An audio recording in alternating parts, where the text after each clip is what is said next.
Bond बाजार में आपका स्वागत है। इस वीडियो में हम आपको बॉन्ड्स की दुनिया का परिचय कराएंगे और जानेंगे कि कैसे बॉन्ड्स आपके इन्वेस्टमेंट पोर्टफोलियो और जिंदगी में संतुलन ला सकता है।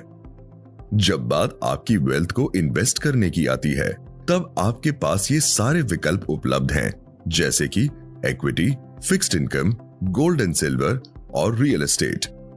गोल्ड, सिल्वर और रियल एस्टेट ये टैंजिबल इन्वेस्टमेंट्स हैं, तो इक्विटी और फिक्स्ड इनकम ये इनटैंजिबल इन्वेस्टमेंट्स हैं। चलिए शुरू करते हैं इक्विटी इन्वेस्टमेंट से। आप इक्विटी में डायरेक्ट इन्वेस्टमेंट कर सकते हैं या फिर ऐसे म्यूचुअल फंड्स चुन सकते हैं जिसमें अंडरलाइंग इंस्ट्रूमेंट इक्विटी होता है। बाइंग एंड सेलिंग में आसानी, ऑटोमेटेड पेमेंट सेटलमेंट और हायर रिटर्न्स की उम्मीद के कारण ज्यादातर लोग इक्विटी में इन्वेस्ट करना पसंद करते हैं। लेकिन इक्विटी रिटर्न्स वॉलेटाइल होते हैं और इक्विटी मार्केट से ज्यादा रिटर्न्स कमाने के लिए मार्केट में सही समय पर एंट्री तथा एग्जिट जरूरी है, जिसके लिए एक्सपर्टीज और लक का साथ आवश्यक है। इसके सिवा इक्विटी म्यूचुअल फंड्स में इन्वेस्टमेंट मैनेज करने के लिए अच्छी खासी एनुअल मेंटेनेंस चार्जेस और डिस्ट्रीब्यूशन चार्जेस ली जाती हैं, जिसके कारण आपके रिटर्न्स कम हो जाते हैं। दूसरी ओर हमारे पास फिक्स्ड इनकम इंस्ट्रूमेंट्स हैं, जैसे बैंक के fixed deposits, corporate fixed deposits, government saving schemes, debt mutual funds और बॉन्ड्स।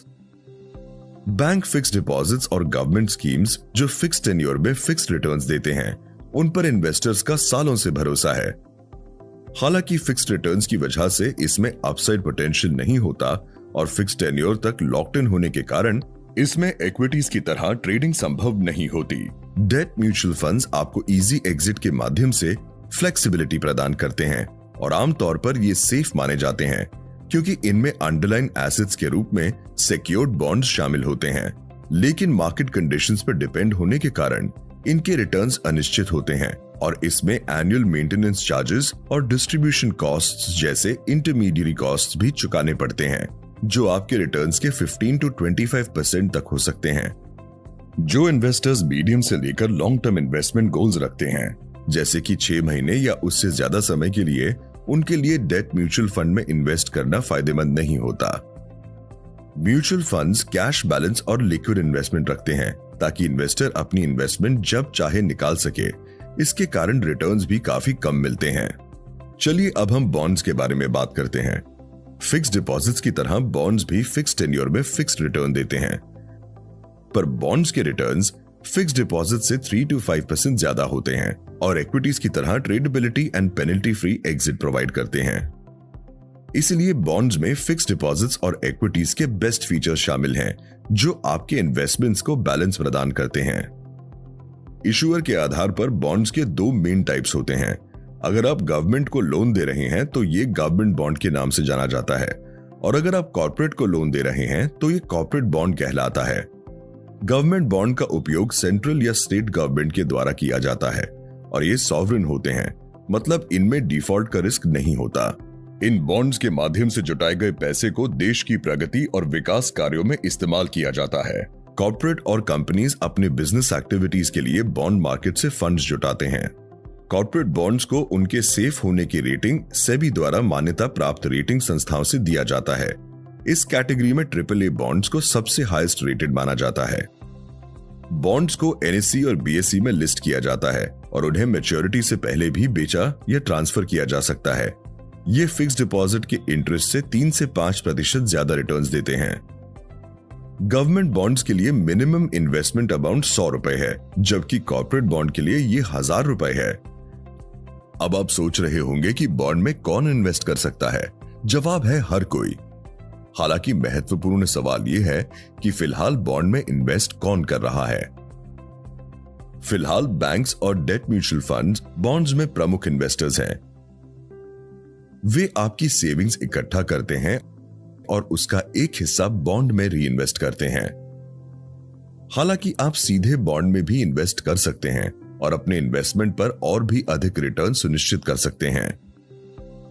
मार्च 22 में बैंक में डिपॉजिट्स के तौर पर जमा राशि 170 लाख करोड़ रुपए थी, जो जीडीपी और इक्विटी मार्केट का लगभग 2/3 है, जिसमें से लगभग 60 लाख करोड़ रुपए सेविंग्स अकाउंट में है, जो 3% से कम रिटर्न्स देते हैं। लगभग 17 लाख करोड़ रुपए करंट अकाउंट में हैं, जो 0% रिटर्न देते हैं। और एफडीज में लगभग 90 लाख करोड़ हैं, जो 4 से 7% रिटर्न दे रहे हैं। इसका मतलब है कि 75 से 80 लाख करोड़ करंट और सेविंग्स अकाउंट में ऐसे ही पड़े हैं, जो कि बैंक्स को रिटेल कस्टमर द्वारा मुफ्त में मिला हुआ पैसा है। जरा वेल्थ क्रिएशन के पोटेंशियल की कल्पना करें। अगर यह पैसा बॉन्ड में इन्वेस्ट किया जाता है तो आप 8 से 12% रिटर्न कमा सकते हैं। संयोग से बॉन्ड मार्केट का साइज भी लगभग 178 लाख करोड़ है, जिसमें से कॉर्पोरेट बॉन्ड मार्केट का साइज लगभग 40 लाख करोड़ है और गवर्नमेंट बॉन्ड मार्केट करीब 138 लाख करोड़ है। बॉन्ड मार्केट का साइज लगभग हर 4 साल में दुगना होने का अनुमान है। इन संख्याओं और कड़वी सच्चाइयों के बावजूद बॉन्ड मार्केट में रिटेल पार्टिसिपेशन ना के बराबर है। भारत में 60 करोड़ से अधिक पैन कार्ड होल्डर्स के साथ रिटेल कस्टमर के लिए बॉन्ड इन्वेस्टमेंट का पोटेंशियल मार्केट बहुत बड़ा है। चलिए हम बॉन्ड मार्केट के बारे में विस्तार से जानकारी लेते हैं। ये विशेष तौर पर कुछ इंपॉर्टेंट बातें ध्यान में रखें। फेस वैल्यू आपके प्रिंसिपल अमाउंट को रिप्रेजेंट करता है। कूपन रेट इस फेस वैल्यू पर दिया गया इंटरेस्ट है और इंटरेस्ट पेमेंट फ्रीक्वेंसी ये निर्धारित करती है कि आप कितनी बार इंटरेस्ट पेमेंट रिसीव करते हैं। मैच्योरिटी डेट तब होती है जब इशुअर बॉन्ड इन्वेस्टर को फेस वैल्यू या प्रिंसिपल अमाउंट का पेमेंट करता है। फिक्स्ड डिपॉजिट इन्वेस्टमेंट्स के रिटर्न को समझाने के लिए इन्हीं शब्दों का प्रयोग किया जाता है। बॉन्ड्स अलग अलग इन्वेस्टमेंट ऑप्शंस के बेस्ट फीचर्स को एक साथ लाते हैं, जिससे एक परफेक्ट बैलेंस बनता है। वे इक्विटी की तरह ईज ऑफ ट्रेडिंग प्रदान करते हैं बिना उसकी कमियों के, जैसे कि कैपिटल लॉस का रिस्क, मार्केट की वॉलेटिलिटी और एक्सपर्टीज एंड लक की जरूरत। वे फिक्स्ड डिपॉजिट्स की तरह सेफ्टी और फिक्स्ड रिटर्न्स भी प्रदान करते हैं, वो भी टेन्योर में लॉक इन होने की कमी टालते हुए। आप होल्डिंग पीरियड के लिए इंटरेस्ट अर्न करते हुए बॉन्ड्स को किसी भी समय बेच